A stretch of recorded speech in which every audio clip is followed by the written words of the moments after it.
राधे राधे भक्तों। मार्गशीर्ष कृष्ण पक्ष की एकादशी तिथि को उत्पन्ना एकादशी प्रकट हुई थी, इसलिए इसे उत्पन्न एकादशी के नाम से भी जाना जाता है। स्वयं भगवान श्री कृष्ण ने अपने सखा अर्जुन को एकादशी माता के जन्म की कथा सुनाई। श्री कृष्ण ने कहा, हे पांडुपुत्र, एकादशी के व्रत का फल सभी व्रतों, सभी तीर्थों के फल से भी महान है। उत्पन्ना एकादशी की कथा कुछ इस प्रकार है।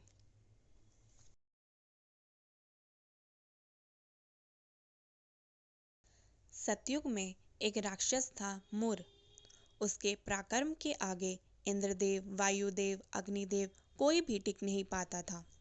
हताश निराश होकर इंद्रदेव कैलाश गए, भोलेनाथ को अपना दुख बताया। शिवजी ने उन्हें विष्णु जी के पास जाने की सलाह दी। सभी देवता भगवान श्री विष्णु के पास पहुँचे, जो निद्रा में थे। कुछ समय बाद विष्णु जी के नेत्र खुले। सभी देवताओं ने उनकी स्तुति करी। भगवान विष्णु जी ने क्षीर सागर आने का कारण पूछा। तब इंद्रदेव ने उन्हें विस्तार से बताया कि मूर नामक राक्षस ने सभी देवताओं को उनके लोक से बाहर निकलने पर विवश कर दिया है। सारा वृतांत सुन श्री विष्णु जी ने ऐसा कहा कि ये बलशाली कौन है जिसके सामने सभी देवता भी टिक नहीं पाए। तब इंद्रदेव ने बताया कि इस राक्षस का नाम मुर है। उसकी नगरी का नाम चंद्रावती है।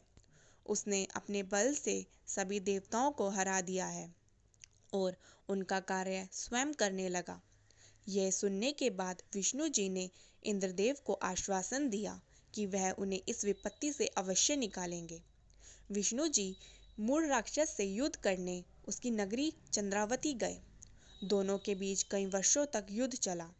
युद्ध के मध्य में भगवान विष्णु बद्रिक आश्रम जाके विश्राम करने लगे।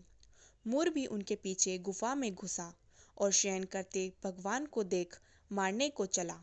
जैसे ही उसने अस्त्र शस्त्र उठाया, भगवान के अंदर से एक सुंदर कन्या निकली और मूर से युद्ध करने लगी तथा कुछ समय में उस कन्या ने मूर का मस्तक धड़ से अलग कर दिया। उसके मरते ही दानव भाग गए।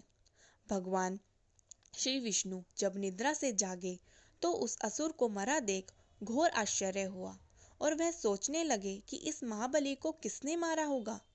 तब वह तेजस्वी कन्या श्री हरि से हाथ जोड़कर बोली, हे जगदीश्वर, ये असुर आपको मारने को उद्गर था।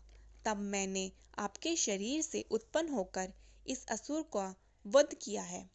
कन्या की बात सुन भगवान बोले कि तुमने इस असुर को मारा है, अतः हे कन्या, मैं तुमसे बहुत प्रसन्न हूँ।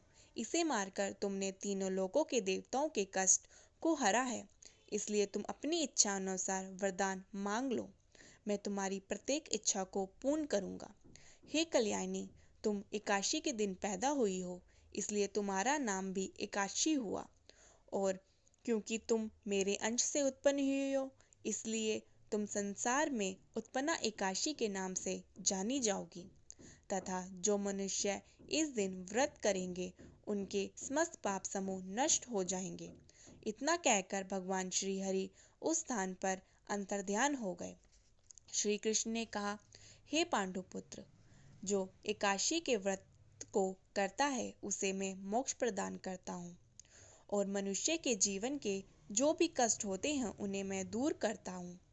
अर्थात मुझे अत्यंत प्रिय एकादशी व्रत को करने वाला प्राणी सभी ओर से निर्भय और सुखी होकर अंत में मोक्ष को प्राप्त होता है।